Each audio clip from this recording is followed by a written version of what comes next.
www.attableek.com, the reviver of Iman. Alhamdulillah wa kafa wa salamun ala ibadihi alladhina istafa. Allahumma salli ala sayyidina Muhammad wa ala ali sayyidina Muhammad kama tuhibbu wa tarda adada ma tuhibbu wa tarda. Amma ba'du, fa'udhu billahi minash shaitanir rajim. Bismillahirrahmanirrahim. Ya ayyuhalladhina amanu idza nudiya lis-salati min yawmil jumu'ah fas'au ila dhikrillahi wa dharul bay'. Zalikum khairul lakum in kuntum ta'lamun. فَإِذَا قُضِيَتِ الصَّلَاةُ فَانتَشِرُوا فِي الْأَرْضِ وَابْتَغُوا مِنْ فَضْلِ اللَّهِ وَاذْكُرُوا اللَّهَ كَثِيرًا لَعَلَّكُمْ تُفْلِحُونَ. صدق اللہ مولانا العظیم. آج جمعہ کی رات ہے اور آئندہ کل جمعہ کا دن ہے.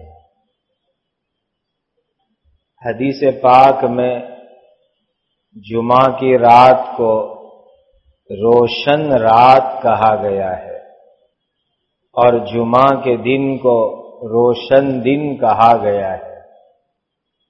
نبی کریم صلی اللہ علیہ وسلم نے فرمایا، تم اس میں میرے اوپر زیادہ سے زیادہ درود بھیجو، اس لیے کہ تمہارا درود میرے اوپر پیش کیا جاتا ہے. بعض روایت سے یہ پتہ چلتا ہے کہ تم درود بھیجو، تمہارا درود مجھے فوراً پیش کیا جاتا ہے اور میں تمہارے لیے رحمت اور استغفار کی دعا کرتا ہوں. اسی لیے پہلا کام یہ کرنا کہ آج اتنی ساری خوبیاں جمع ہوئی ہے. رمضان کی رات ہے، جمعہ کی رات ہے، 27ویں رات ہے.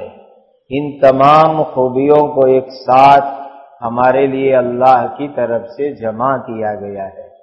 اسی لیے ہم زیادہ سے زیادہ درود پاک کا اہتمام کریں. یہ سب سے اہم اور مبارک وظیفہ ہے. جمعہ کے دن کے بارے میں احادیث میں بڑی فضیلتیں آئی ہے. قرآن میں بھی اس کا خصوصی تذکرہ ہے. روایتوں میں آتا ہے اللہ سبحانہ و تعالی نے اس پوری دنیا کو، اس کائنات کو 6 دن کے اندر بنایا ہے. گویا 6 دن کے اندر تمام مخلوقات کی تخلیق مکمل ہوئی. چھٹا دن جس میں تمام مخلوق کی تخلیق مکمل ہوئی وہ جمعہ کا دن تھا. گویا کہ جمعہ کے دن تمام مخلوق کی پیدائش، تخلیق اللہ تعالیٰ نے مکمل فرمائی. حضرت آدم علیہ السلام کو اسی دن پیدا کیا گیا، اسی جمعہ کے دن ان کو جنت میں داخل کیا گیا. جمعہ ہی کے دن ان کو جنت سے دنیا میں بھیجا گیا اور جمعہ ہی کے دن آدم علیہ السلام کی وفات ہوئی. اور قیامت کا جو پہلا سور پھونکا جائے گا جس پر دنیا مٹ کے ختم ہو جائے گی وہ بھی جمعہ کا دن ہوگا. اور قیامت کا جو آخری سور پھونکا جائے گا جس پر تمام لوگوں کو محشر میں جمع کیا جائے گا وہ بھی جمعہ کا دن ہوگا. اتنی ساری خوبیاں جمعہ کے دن کے اندر موجود ہے. جمعہ کا دن جیسا گزارتے ہیں اس کا اثر پورے ہفتے کے اوپر ہوتا ہے. جمعہ کے دن کو تمام دنوں میں سب سے افضل دن قرار دیا گیا ہے. اسی لیے افضل دن کے اندر افضل اعمال ہونے چاہیے، زیادہ سے زیادہ نیکیاں ہونی چاہیے، گناہوں سے اپنے آپ کو زیادہ سے زیادہ بچانے کا اہتمام کرنا چاہیے. حدیث پاک میں آتا ہے جو آدمی جمعہ کے دن پہلی گھڑی میں مسجد میں آئے گا اس کو ایک اونٹ صدقہ کرنے کا اللہ کی راہ میں ثواب ملے گا. جو آدمی دوسری گھڑی کے اندر آئے گا اس کو ایک گائے صدقہ کرنے کا ثواب ملے گا. جو تیسری گھڑی کے اندر آئے گا اس کو ایک سینگ والا مینڈھا اللہ کی راہ میں صدقہ کرنے کا ثواب ملے گا. جو چوتھی سات میں آئے گا اس کو مرغی صدقہ کرنے کا ثواب ملے گا. جو پانچویں گھڑی میں آئے گا اس کو انڈا صدقہ کرنے کا ثواب ملے گا. بڑی خوش نصیبی ہے ماشاءاللہ مسجد کے اندر مقیم ہے.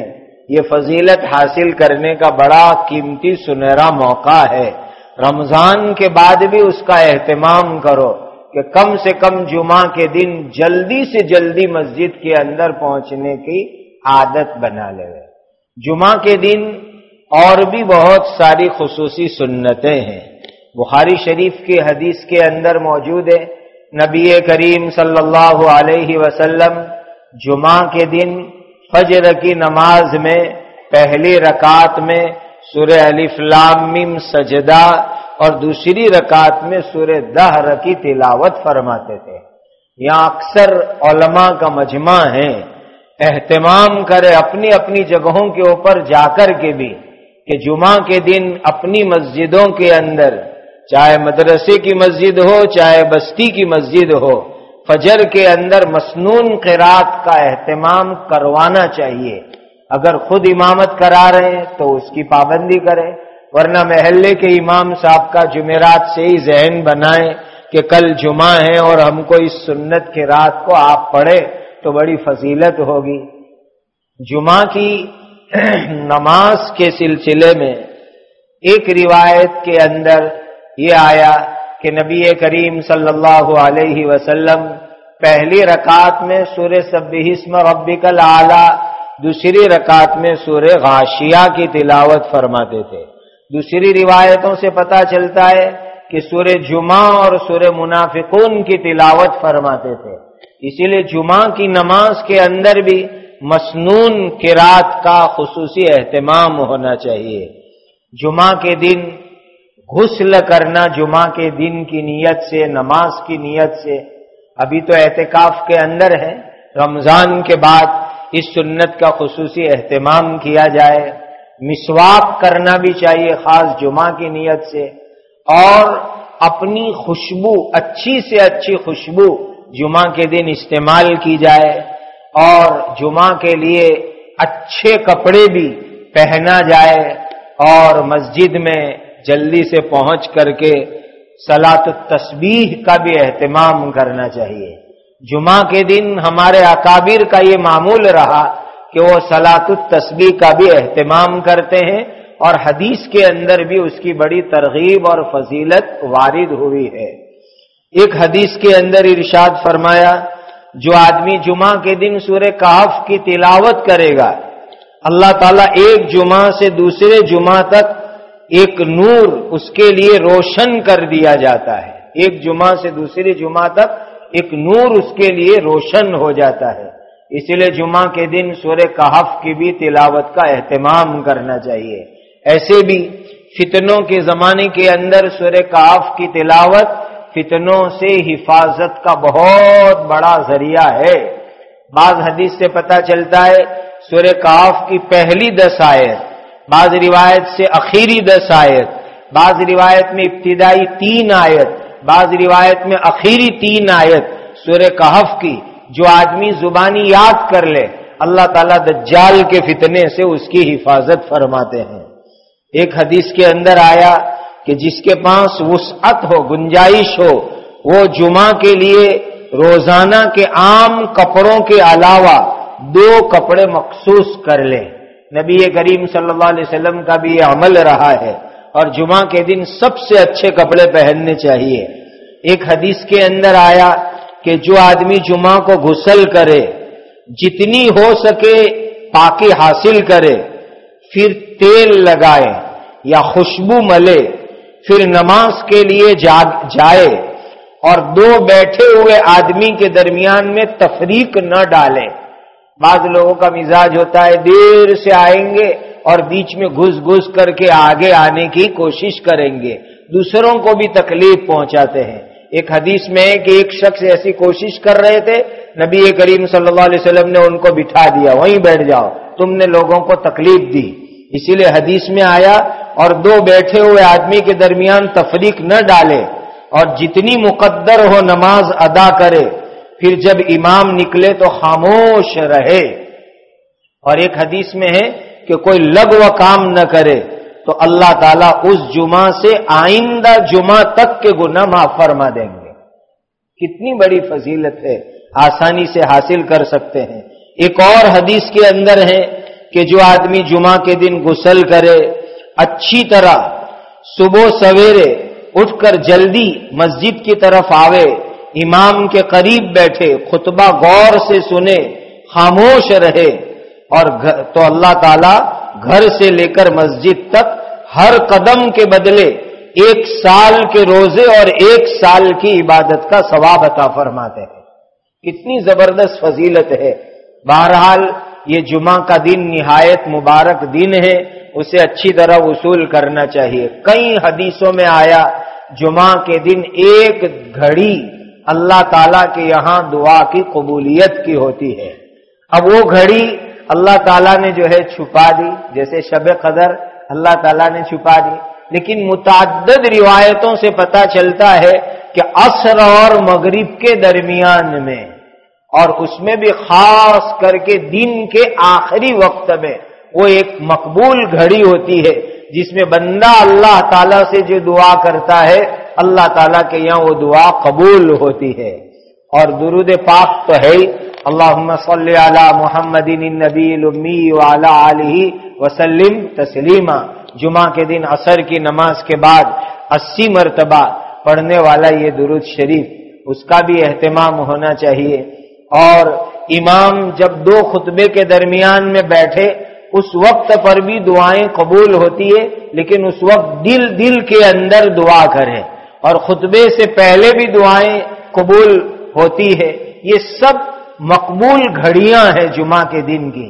بہرحال یہ اس سال کے رمضان کی آخری جمعہ ہے، جمعۃ الوداع، الوداعی جمعہ، اس سال کے رمضان کی آخری جمعہ، ہم اس کی خوب قدر کر لیں، رات کو عبادت کر لیں، درود شریف کا خوب اہتمام کر لیں، اور آئندہ کل بھی خوب کثرت سے عبادت، دعائیں، اللہ تعالیٰ کے سامنے متوجہ ہونا، یہ سب کوششیں کریں۔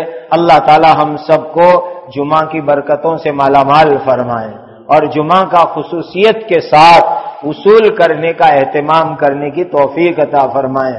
بہت دکھ ہوتا ہے مسلمانوں کو دیکھ کر کہ ایک تو جمعہ کے دن کافی دیر سے مسجد کے اندر لوگ آتے ہیں، ایسے وقت پر آتے ہیں کہ جب خطبہ شروع ہونے کو آتا ہے، اور نماز سے سلام پھرا کر کے نکل جاتے ہیں۔ کتنا بڑا ظلم ہے ہماری طرف سے عبادت کے اوپر اور جمعہ کے دن کے اوپر۔ ایسا نہیں ہونا چاہیے، عام مسلمانوں کو بھی یہ باتیں سمجھانی چاہیے۔ اللہ تعالیٰ نے قرآن میں ارشاد فرمایا، یا ایھا الذین آمنوا اذا نودی للصلاۃ من یوم الجمعہ فاسعوا الی ذکر اللہ۔ جب جمعہ کی اذان ہو جائے، اب اس زمانے کے اندر اس سے مراد ہے جمعہ کی پہلی اذان جو ہوتی ہے، بس پہلی اذان ہو جائے، اب پورے اہتمام سے اللہ کے ذکر کی طرف آ جاؤ۔ دوڑنے والا جو ہوتا ہے وہ اس کی پوری توجہ دوڑ کی طرف ہوتی ہے اور کسی چیز کی طرف اس کا دھیان نہیں ہوتا، تو فاسعوا الی ذکر اللہ، یعنی پورا دھیان تمہارا اب اللہ کی ذکر کی طرف، نماز، تلاوت اور اچھے اعمال کی طرف ہو جائے اذان کے بعد۔ وذروا البیع، اور خرید و فروخت کو چھوڑ دو، ہر دنیاوی کام کاج کو چھوڑ دو۔ فقہاء نے لکھا ہے کہ جمعہ کی پہلی اذان جب ہو جائے اس کے بعد اس طرح کے دنیاوی کام کاج میں مشغول ہونا حرام ہے، ممنوع ہے، اس کے بعد کوئی کام نہیں کر سکتے۔ اب اس کے بعد پورے طور پر عبادت کے اندر مشغول ہو جاؤ۔ فاسعوا الی ذکر اللہ وذروا البیع ذالکم خیر لکم ان کنتم تعلمون۔ یہ تمہارے لیے بہتر ہے اگر تم سمجھ لو، جان لو۔ اللہ تعالیٰ کی مہربانیاں اور عنایت دیکھیے، جمعہ کے دن تھوڑا جلدی بلا لیا مسجد کے اندر عبادت کے واسطے۔ اب جمعہ سے فارغ ہو گئے تو کیا فرمایا؟ فَإِذَا قُضِيَتِ الصَّلَاةُ فَانتَشِرُوا فِي الْأَرْضِ، نماز سے فارغ ہو گئے، اب اللہ کی زمین میں پھیل جاؤ اور اللہ کا فضل حلال روزی حاصل کرنے کی محنت کرو۔ آیت کی تفسیر میں مفسرین فرماتے ہیں کہ جمعہ کے بعد جو سودا ہوتا ہے اس میں 70 گنا اللہ تعالی کی طرف سے برکت دی جاتی ہے۔ فَإِذَا قُضِيَتِ الصَّلَاةُ فَانتَشِرُوا فِي الْأَرْضِ وَابْتَغُوا مِنْ فَضْلِ اللَّهِ، لیکن ساتھ میں کیا فرمایا جو آج صبح حضرت کی مجلس میں سنا؟ وَاذْكُرُوا اللَّهَ كَثِيرًا لَعَلَّكُمْ تُفْلِحُونَ۔ جمعہ کے بعد جو حلال روزی کی بات آئی وہاں بھی یہی فرمایا اور اللہ تعالیٰ کا خوب ذکر کرو تاکہ تم لوگ کامیاب ہو جاؤ۔ یہ نہیں کہ جمعہ کی نماز کے بعد ایسے دنیا داری میں مشغول ہو گئے کہ جمعہ کی عصر بھی چھوٹ گئی اور جمعہ کی مغرب بھی قضا ہو گئی، یہ نہ ہو، بلکہ وہاں جا کر کے بھی شریعت کے حکم کے مطابق روزی کماؤ، اللہ کو یاد رکھو، وہاں ذکر کرو اور پھر وقت آئے تو جو ہے عصر کی نماز کے اندر حاضر ہو جاؤ۔ ایک بزرگ فرماتے کہ آج کل ہم لوگوں کی نیتیں ایسی ہو گئی، بعض مسلمانوں کی، اللہ ان کے حال پر رحم فرمائے اور اصلاح کی توفیق عطا فرمائے، کہ جمعہ کے دن مسجد سے نماز پڑھ کے نکلتے تو یہی نیت کر کے جاتے ہیں کہ اب آئندہ جمعہ ہی مسجد میں آنا ہے، اور اللہ کے یہاں نیت کے مطابق فیصلے ہوا کرتے ہیں۔ ان لوگوں کو سمجھانا چاہیے کہ اللہ تعالیٰ نے روزانہ 5 وقت کی نماز فرض کی ہے اور اس میں یہ بھی فرمایا جمعہ کے بعد کے لیے کہ اللہ تعالیٰ کا ذکر خوب کرو، یعنی اب آ کر کے آئندہ عصر بھی پڑھنی، مغرب بھی پڑھنی، اور حلال روزی کمانے میں بھی اللہ کے حکم کو یاد رکھنا اور وہاں بھی اللہ تعالیٰ کا ذکر کرنا ہے۔ اللہ تعالیٰ ہم سب کو جمعہ کے دن کا زیادہ سے زیادہ اہتمام کرنے کی توفیق عطا فرمائے اور ضائع کرنے سے اللہ ہم سب کی حفاظت فرمائے۔ وآخر دعوانا الحمد للہ رب العالمین۔